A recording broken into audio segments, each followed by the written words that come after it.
Hello and welcome to the second video in my series on the Century jets, and behind me is the McDonnell F-101B Voodoo, and this is the only Century jet with two engines. Now this was originally designed to have a long-range bomber escort role, but eventually was changed that it would be delivering the nuclear weapons itself.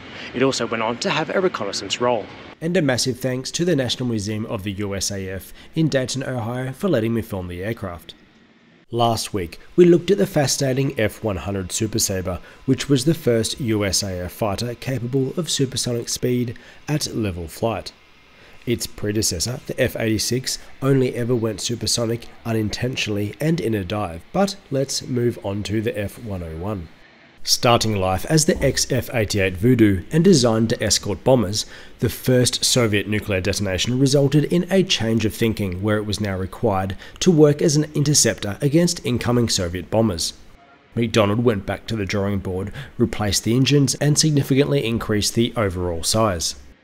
To reflect the major changes, the F-88 was renamed the F-101 Voodoo and first flew in 1954. Unlike the F-100 in my first Century series video, this had air intakes on both sides of the fuselage, thus freeing up the nose for the MA-7 fire control radar, which also had a second crew member to operate. This could be used to identify both air and ground targets. The smaller bulge on the top is the infrared search and track system. They originally planned to use a fuel or weapons pod similar to the B-58 Hustler, which looked like a large aerodynamic auxiliary fuel tank attached to the underside that could also carry weapons including nukes. Although this would have generated too much drag, and high speeds were important for the F-101, so the idea was cancelled. In fact, it set several world speed records, including fastest airspeed of 1,207 miles per hour in December 1957. Instead, it had a rotating weapons bay, meaning that the underside of the bay would rotate, and it had attachment points on both sides of it. You can see here two inert AIR-2 Genie air-to-air missiles, and these had 1.5 kiloton nuclear warheads. Now there was a concern that the Soviets might attack with hundreds of bombers, therefore this missile would be fired into the middle of the pack and destroy them all. This on the side is simply an external fuel tank needed because the two engines would be pushed pretty hard and therefore drink a lot of fuel. It was also designed to travel with bombers who had much larger fuel tanks and thus a longer range. Now moving back to the side mounted air intakes. There is this boundary layer split off, as you don't want that air entering the engine. Then you have this novel air intake with a splitter that acts to generate a shock wave which crosses the tunnel and slows the incoming air to a subsonic speed, thus allowing the engine to handle it. You can see this vent up here where the boundary layer air is ejected. Moving past the main landing gear wheel, we have this scoop which takes in atmospheric air to cool the afterburners, which obviously would have become incredibly hot. Now a single afterburner would be surrounded by cool air. But when you've got two, one side of it will be completely cooked from the other afterburner as well, hence the need for more cooling. And here are the two engines, Pratt Whitney J57 turbojets producing 11,900 pounds or 16,900 pounds with the afterburners activated each. You'll notice that the exhaust is released just below the tail, hence why it has been covered in heat-resistant metals to avoid melting it. The B model, which is what this one is, had the upgraded J57 engines, which had a significantly longer afterburner. Here's a photo of an earlier model with a much shorter afterburner for comparison's sake. Looking up the tail, we have this single vertical stabilizer, and you'll note that the all-moving horizontal section has been moved upwards to avoid the heat from the engines and also to reduce the pitch-up phenomena that was identified with a similar aircraft, the Douglas D-5582 Skyrocket.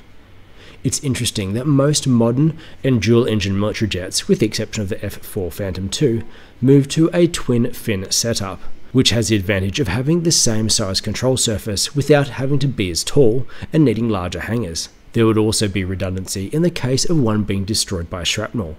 Moving back to the wings, and it's swept back at 35 degrees, and it had flaps installed on the underside of the trailing edge to improve low-speed lift, although there were not any leading edge lift devices. It did have these two wing fences to stop the air from moving sideways and causing the wing to stall though. The wing itself allowed for high top speeds, but it also generated good levels of lift, allowing for a service ceiling of 58,000 feet. Sneaking underneath, we have a traditional landing gear, although what's interesting is that because the engines were so powerful, it would gain speed very quickly. Therefore, they had to raise the landing gear as soon as they left the ground as to avoid exceeding the gear down speed. Moving again towards the back, and it's interesting to see the two engines are extremely close together, as opposed to something like an F-14 Tomcat, which had them intentionally spaced out as the wide fuselage would generate lift itself, and allow for more hardpoints between the engines. There is a hook here that could be lowered in an emergency if they had to stop suddenly, and this was not designed for aircraft carriers. Now it might damage the runway, but at least it would avoid an excursion off the runway into a ditch or worse. Looking back at the tail, we see this panel here, and there was one on the other side as well, and these acted as air brakes that would deploy out laterally to slow the aircraft. In addition to the nuclear Genie missiles I mentioned earlier, it could also carry AIM-4 Falcon air-to-air missiles. It also originally came with an M39 cannon, although they were removed with the F-101B model as it focused on missiles. There was a crew of 2, with a pilot in front, and behind him was the radar intercept officer. Unlike the F-100 with its fixed refueling probe, this one could be stored away, and it was located in the nose. Of interest, it could also drop a line behind and refuel other aircraft itself. As I said earlier, there's an infrared sighting and tracking system which was later installed above the nose, and that's what you can see here, and this necessitated the removal of the in-flight refueling probe. This is the RF-101C, which had the radar and guns removed, and up to 6 cameras were added to the nose, although it retained the ability to carry missiles and bombs. This was the first ever supersonic reconnaissance aircraft as it preceded the SR-71, and it was actually faster than the standard F-101 as it was a little lighter.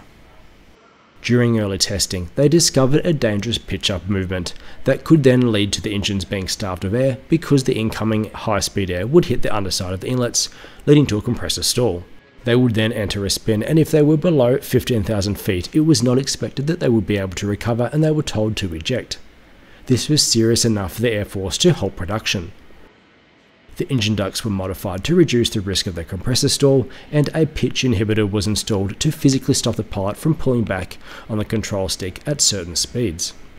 The aircraft here is an F-101B, which was an upgrade and introduced in 1959. Of interest, it was actually originally planned to be called the F-109 because the changes were considerable. These changes included a larger nose, the upgraded Pratt Whitney J57-P-55 engines, and the removal of the cannons with a focus beyond missiles. There was also an F-101C model with structural and fuel changes.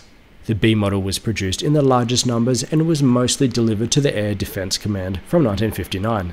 Canada was the only foreign country who bought the F-101B and called it the CF-101 Voodoo. While it's often not recognized, any Soviet bomber attack would be flying over Canadian airspace, therefore the Americans were keen on Canada having an impressive defense force themselves. The F-101B was withdrawn from the ADC in 1971, and many were transferred to the Air National Guard, where they operated until 1982. The F-106 then went on to be the primary defensive interceptor after the F-108 Rapier was cancelled, but the emphasis was starting to turn towards ICBMs and defences against those. In the end, 807 were built. Thanks for watching, and keep an eye out for my next video touring around the F-102 Delta Dagger as we move through the Century series of jets.